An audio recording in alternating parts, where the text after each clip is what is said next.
Pemirsa, analisis digital terhadap ijazah Joko Widodo yang dilakukan Roy Suryo menunjukkan 99,9% palsu. Hasil tersebut berbeda dengan yang disampaikan Bareskrim yang menyebut ijazah Jokowi identik.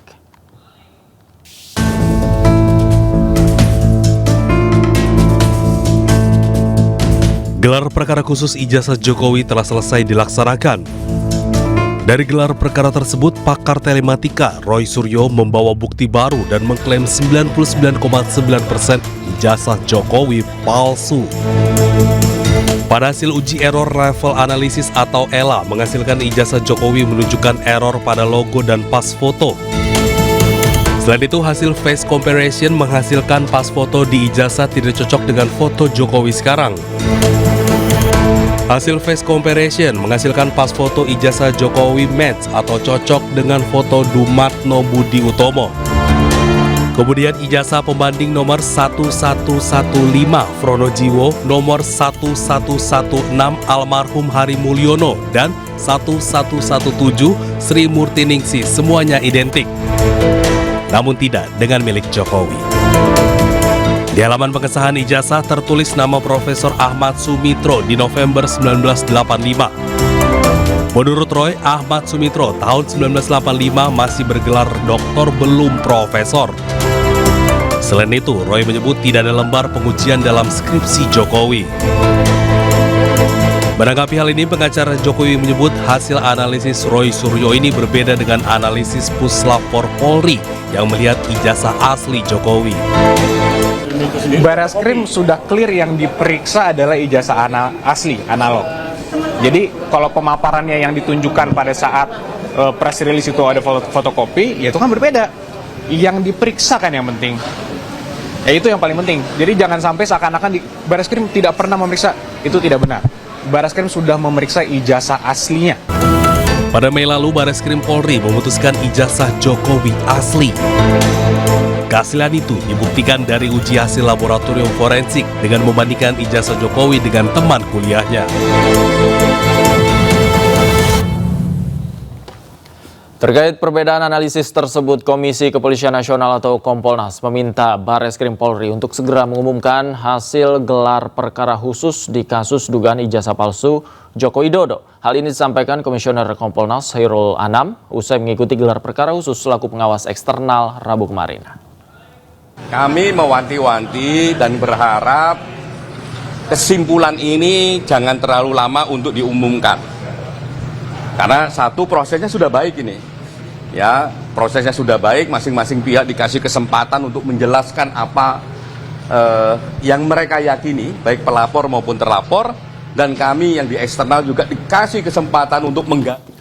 Dalam gelar perkara khusus dugaan ijazah palsu Jokowi, ahli pidana dari Universitas Unisula sekaligus penggugat ijazah Jokowi di Pengadilan Negeri Surakarta Muhammad Taufik menjelaskan 7 poin di depan penyidik Bareskrim. Salah satunya bahwa pembuktian keaslian ijazah Jokowi haruslah di pengadilan.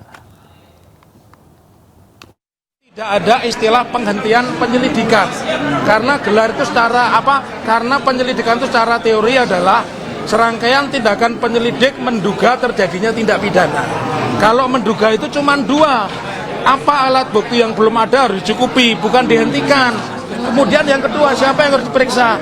Peristiwa locus delicti dan tempus delicti itu terjadinya di Surakarta, karena beliau juga mencalonkan sebagai wali kota, kemudian gubernur di Jakarta dan presiden di Jakarta. Oleh karenanya wajib KPU yang diperiksa itu KPU saat itu, bukan KPU saat ini. Kalau KPU saat ini nggak mungkin punya data. Kota calon gubernur, calon presiden itu punya namanya tim ses. Nanti akan nyambung dengan pernyataan Victor Suryadi. Karena mereka punya tim ses, tentunya harus ada tim sukses itu yang diperiksa, ya. Sepanjang itu tidak pernah ditunjukkan ijazah asli sesuai dengan pasal 185 KUHP, maka tidak pernah ada namanya pembuktian. Jadi semua pembuktian itu harus berakhir di persidangan. Yang terakhir, dengan sendirinya karena tidak pernah ada pembuktian ijazah, maka tidak boleh ada orang dipidana karena menyoal ijazah. Terkecuali sudah dibuktikan di depan persidangan ada ijazah asli, maka siapapun yang mempersoalkan ijazah, dia harus dinyatakan melakukan penghinaan. CCTV merekam detik-detik ditemukannya Arya Daru Pangayunan, diplomat muda Kementerian Luar Negeri yang tewas di kamar indekos. iNewsroom segera kembali.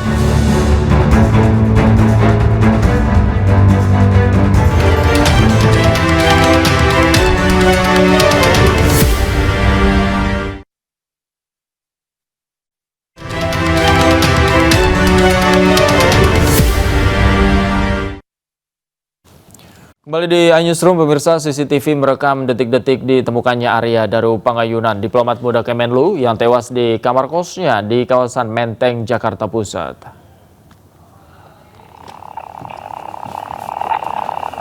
Dalam rekaman CCTV, dua pria yang salah satunya adalah penjaga indekos korban membuka paksa jendela kamar untuk mencari keberadaan korban.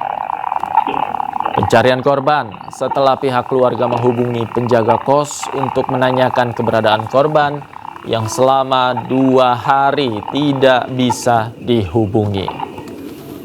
Saat itulah korban ditemukan tidak bernyawa dalam kondisi kepala terlilit lakban serta tertutup selimut.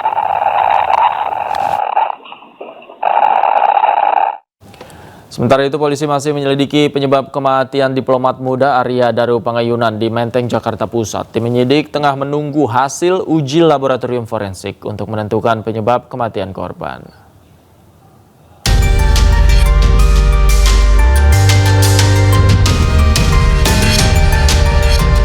Kematian diplomat muda Arya Daru Pangayunan menyisakan banyak kejanggalan yang menimbulkan pertanyaan publik. Polres Jakarta Pusat melakukan olah TKP bersama Pusiden Mabes Polri di Guys House Gondia, Menteng, Jakarta Pusat. Salah satu yang didapat dalam olah TKP ini adalah sidik jari Arya dari lakban yang melilit Arya. Selain itu, kamar korban menggunakan sistem penguncian digital berbasis kartu akses sehingga hanya Arya sendiri yang memegang akses tersebut. Proses penyelidikan penyebab kematian Arya Daru pun hingga kini masih dilakukan. Saat ini tim penyidik tengah menunggu hasil uji laboratorium forensik yang dilakukan. Sementara prosesnya masih dalam proses penyidikan, masih banyak pemeriksaan yang akan kita lakukan, ya, pemeriksaan ahli, mungkin pemeriksaan terhadap ahli forensik termasuk CCTV. Jadi inilah yang sedang kita lakukan, ya. Kita akan lihat hasil otopsi, ya. Kemudian kita akan lihat juga medical record beliau korban, ya kan. Kemudian kita akan cek juga ahli forensik terkait ke beliau di dalam sendiri, kan gitu. Polisi juga telah memeriksa 5 saksi, yaitu istri korban, rekan korban, penjaga kos, dan tetangga sekitar. Setelah polisi meminta keterangan dari istri korban, Arya Daru diketahui memiliki riwayat penyakit GERD dan kolesterol.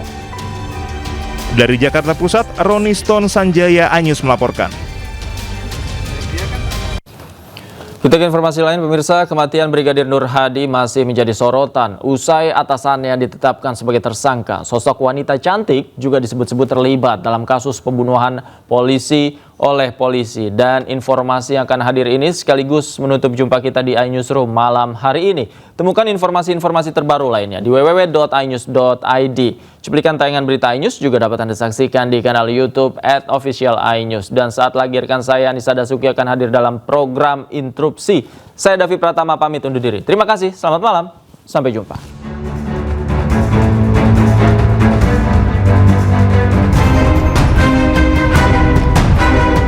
Misteri kematian Brigadir Nur Hadi mulai terkuak.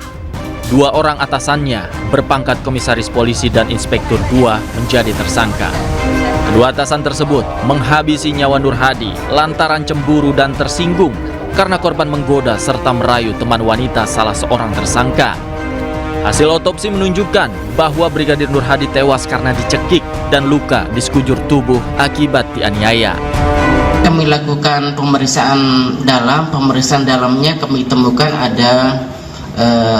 ada luka memar atau resapan darah di kepala bagian depan maupun di kepala bagian belakang.